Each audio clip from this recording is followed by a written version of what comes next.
Merhabalar, Ayşe Deniz'in Hobileri YouTube kanalıma hepiniz hoş geldiniz. Kanalımdan kucak dolusu selamlar, sevgiler sunuyorum. Evet, yine bir örgü modeli çalışması ile sizlerle birlikteyiz. Bu videomda sizlere çeyizlik örgülerinize çok yakışacak, bir o kadar kolay 4 sıradan oluşan bir modelle geldim. Şöyle modelin yapımı için arkadaşlar, elimde bu şekilde simli ipim var. Hemen şöyle Alize Angora Gold simli ipimiz var. Renk kodunu merak eden olursa hemen rengimizi de gösterelim. Rengimiz 163 arkadaşlar. Güzel, ağır, tatlı bir renk. Çeyizlere yakışacak bir renk. Evet, hemen şöyle şiş numaralarım ise 2,5 numara şiş kullanacağım. Sizler ipinizin kalınlığına, inceliğine göre şişler kullanabilirsiniz. Kalın iplerde de bu modeli deneyebilirsiniz. Ben şöyle ince ipte sizlere modelimi göstereceğim. Tek katına kullanacağım bu ipimi.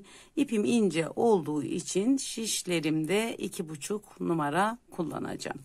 Hemen buyurun, dilerseniz Bismillahirrahmanirrahim diyelim ve modelimizin anlatımına geçelim. İlmekler toplayarak arkadaşlar modelime başlıyorum. İlmek sayılarımız ne yaparsak yapalım 4 ve 4'ün katlarında ilmek sayılarına ihtiyacımız var. Artı yeleklerde, hırkalarda kenar bantlarını ekleyebilirsiniz. Hemen başlıyorum ilmeklerimi toplamaya. Sizlere model gösterecek kadar ilmeklerimi topluyorum arkadaşlar. Tabii ki sizler bu modelin altına lastik uygulayabilirsiniz. Saroşa, yani istediğiniz lastik örgüyü uygulayabilirsiniz. Ben şöyle model gösterecek olduğum için lastiksiz uygulayacağım modelimi. Evet, ilmek sayılarımı ayarlayıp geliyorum. Evet, şöyle ben ilmek sayılarımı hemen ayarladım arkadaşlar. Hemen ilmek sayılarımızı tekrar hatırlayalım. Şöyle 4 4 4 4 4 ve 4'ün katları 20 ilmek üzerinde sizlere modelimi anlatacağım. Hemen birinci sıramızdan başlayalım arkadaşlar. Birinci ilk sıram olduğu için kenar ilmeğimi düz bir şekilde örerek alıyorum.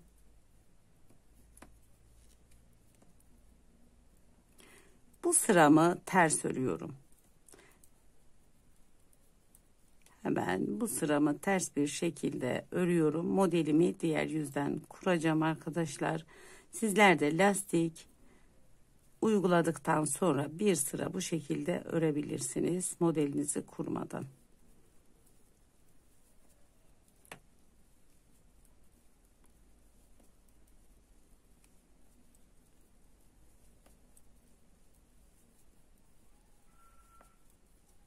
Evet.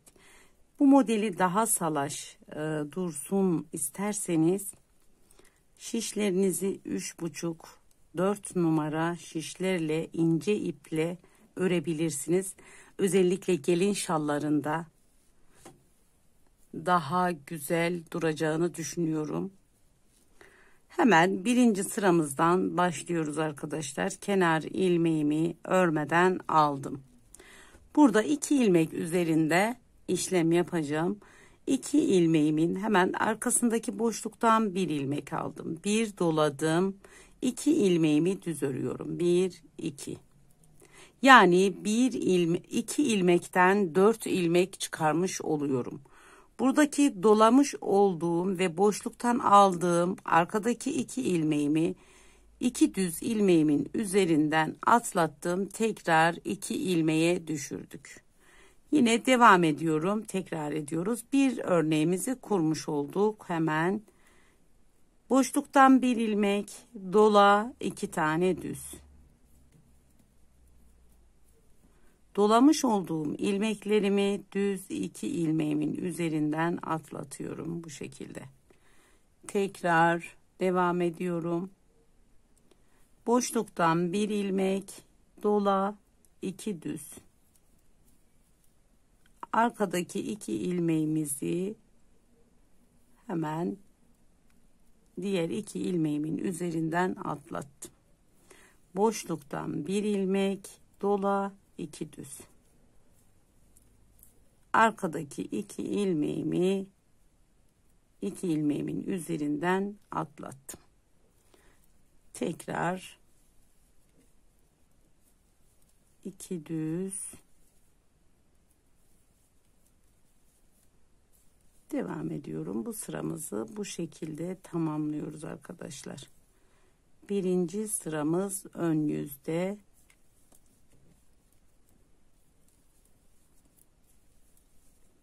Tekrar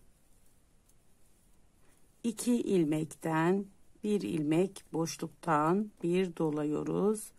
2 düz, yani 2 ilmekten 4 ilmek tekrar 2 ilmeğe düşürüyoruz. Yani yapacağımız işlem bu. Yine burada 2 ilmeğim var. Aynı şekilde boşluktan 1 ilmek doladım. 2 düz. Arkadaki 2 ilmeğimi düz ilmeklerimin üzerinden atlattım. Kenar ilmeğimi de ters ördüm. Modelimizin birinci sırasında bu işlemi yaptık. Modelimizin hemen ikinci sırası arka yüzde. Bütün ilmeklerimizi şöyle kenar ilmeğimizi örmeden alıyoruz. Bütün ilmeklerimizi ters örüyoruz.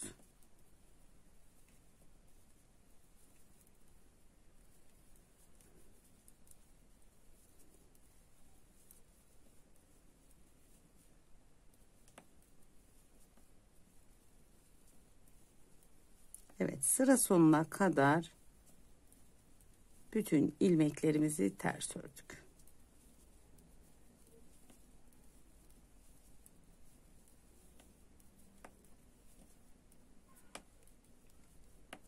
Evet.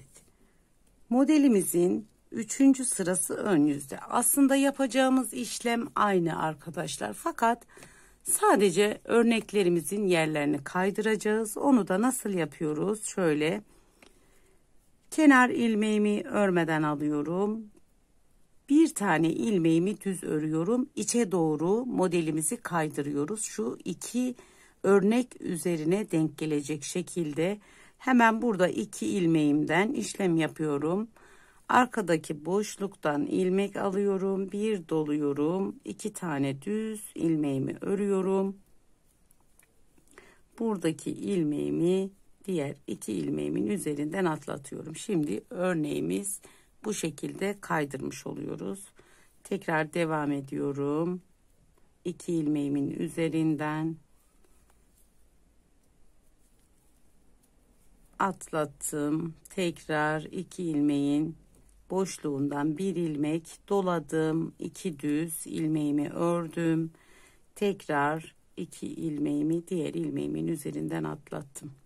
Tekrar boşluktan 1 ilmek doladım. 2 ilmek düz. 2 ilmeğin üzerinden atlattım. Devam ediyorum. Dola. 2 ilmek düz.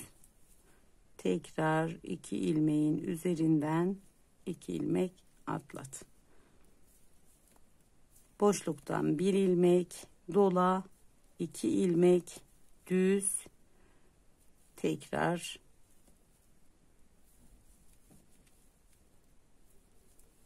2 ilmekten 4 ilmek çıkartıyoruz. Yine tekrar 2 ilmeğe düşürüyoruz. Yine burada 4 tane ilmeğim var. Buradaki kenarda yapmış olduğumuz bir tane düz ilmeğimiz, 2 tane de örnek için ayırmış olduğumuz ilmeğimizi hemen yine son örneğimi kuruyorum. Buradaki kenardaki düz ilmeğimi de düz bir şekilde örüp kenar ilmeğimi de ters örerek 3. sıramızda örneklerimizi kaydırmış oluyoruz.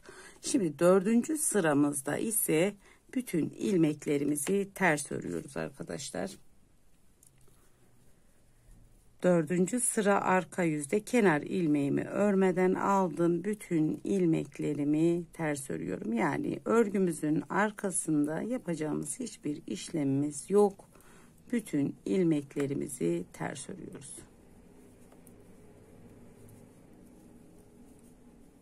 sıra sonuna kadar bütün ilmeklerimi ters örüyorum.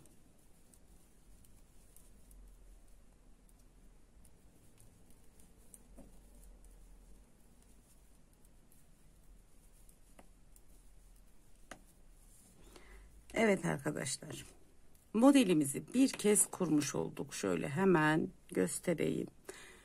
Kendini göstermeye başladı örneğimiz.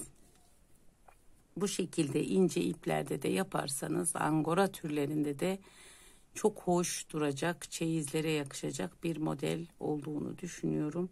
Hemen şöyle bir hatırlatayım. İlk sırada ne yapmıştık arkadaşlar? İlk sırada yapmış olduğumuzu artık şu kısımda yaptığımızı tekrar ediyoruz. Kenar ilmeğimizi örmeden alıyoruz. Burada düz ilmek örmeden bir alt sırada düz ilmek yaptık kaydırmak için.